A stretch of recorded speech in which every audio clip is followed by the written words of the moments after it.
पकड़ के मिर्जापुर दर्ज करा दिया गया, जब से मैं कभी मिर्जापुर में गया ही नहीं। दरअसल मामला दिल्ली के ज्योति नगर का है, जहां मनोज सिंघल का अपने आप को पीड़ित बताते हुए अपने ही पड़ोसी जो CPWD का रिटायर्ड कर्मचारी बताया जा रहा है, सिंघल ने उनके ऊपर मकान हड़पने और यूपी से फर्जी मुकदमे लगवाने की बात कही है।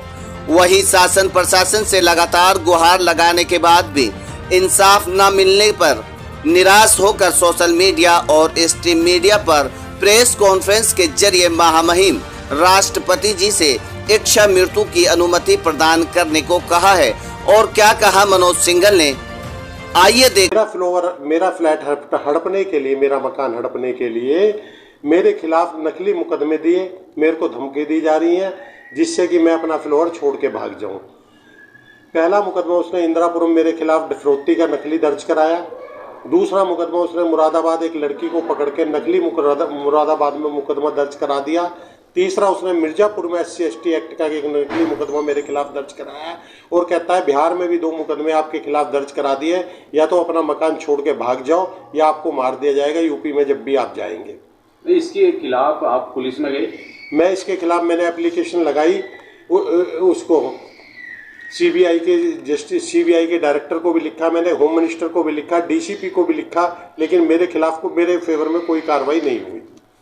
अगर मैं इसमें दोषी हूं तो मुझे सख्त सजा दी गई है, लेकिन इसकी जांच होनी चाहिए ऐसे व्यक्ति की कि ये नकली मुकदमे जो उत्तर प्रदेश में दर्ज हो रहे हैं योगी सरकार को बदनाम करने के लिए दर्ज किए जा रहे हैं। मनोज जी, जैसे आपने बताया कि आप बीजेपी के कार्यकर्ता रहे हैं पुराने टाइम से, और बीजेपी के ही लोग कुछ इसमें इन्वॉल्व भी हैं आपके खिलाफ जो कार्रवाई ये चल रही है। ये अपने आप को विजयपाल सिंह अपने आप को बीजेपी का बताता है और पट्टा डाल के चलता है गले में, और ये इसी बीजेपी का गलत दुष्प्रचार कर रहा है।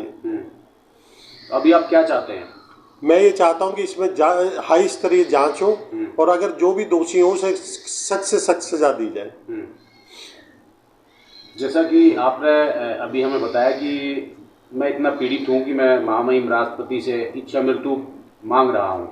मैं इतना अधिक से अधिक दुखी हो चुका हूँ कि ना तो मेरे पास वकीलों को देने के लिए पैसे हैं, ना मैं इसको झेल पा रहा हूँ, और मैं पुलिस में भी गया था लेकिन जो ना मेरी कोई सुनवाई नहीं हो रही। इसलिए मैं चाहता हूँ कि महामहिम राष्ट्रपति मुझे इच्छा मृत्यु के लिए आदेश पारित कर दे, जिससे कि मैं अपने परिवार के साथ अपनी इच्छा मृत्यु ले सकूँ।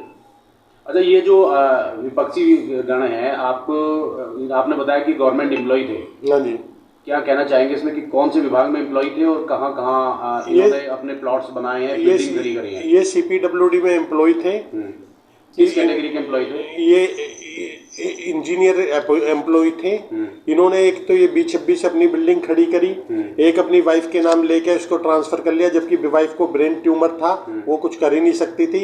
एक इन्होंने 139 दयानंद विहार में किया है। कुछ प्रॉपर्टी इन्होंने बेनामी उसमें कानपुर में अपने भाइयों के नाम इकट्ठी कर रखी है, कुछ अपने दामाद है इनके विशाल सिंह राणा उनके नाम में इकट्ठी की है। काफी प्रॉपर्टी उन्होंने इकट्ठी कर रखी है बेनामी। अभी आपकी प्रॉपर्टी के ऊपर जो विवाद चल रहा है, आप इस प्रॉपर्टी को सेल आउट करेंगे या क्या चाहते हैं? सरकार से क्या उम्मीद है आपको? क्या आप चाहते हैं कि पुलिस इसमें क्या कार्रवाई करे? सरकार मेरे को वहाँ रहने का प्रबंध कराए। मैं अपने घर से 10 दिन से घर से बाहर हूँ क्योंकि मुझे रोज धमकियां मिल रही। मैं अपने परिवार को बचाता फिर रहा हूँ। उत्तर प्रदेश की 2 गाड़ियाँ आती हैं और उसमें जो ना कुछ गुंडे आके इसके पास 10 मिनट में इकट्ठे हो जाते हैं और उनसे जो ना रोज की खतरा बना हुआ है। ये कहता है तुम्हें तुम्हारे परिवार को मरवा दिया जाएगा, नहीं तो ये प्रॉपर्टी छोड़ के भाग जाओ। फिलहाल मैंने ये प्रॉपर्टी छोड़ी हुई है। मैं 10 दिन से घर से बेघर हूँ, अपने घर नहीं गया हूँ, और मैं महामहिम राष्ट्रपति से ये चाहता हूँ कि मुझे इच्छा मृत्यु का जो ना आदेश पारित कर दिया जाए, जिससे मैं अपने परिवार को, क्योंकि मैं यहाँ रोज मर ही रहा हूँ, इससे अपने परिवार के साथ। ऐसा कोई लेटर आपने महामहिम राष्ट्रपति को लिखा है अपनी तरफ से? मैंने कोई लेटर अभी तक नहीं लिखा है। मैंने गृह मंत्री को चिट्ठी लिखी थी कि मेरे साथ ये हो रहा है। मैंने सुप्रीम कोर्ट के जस्टिस को लिखा है, मैंने हाई कोर्ट के जस्टिस को भी लिखा था, मैंने LG साहब को भी लिखा है, लेकिन मेरी कोई सुनवाई नहीं हुई।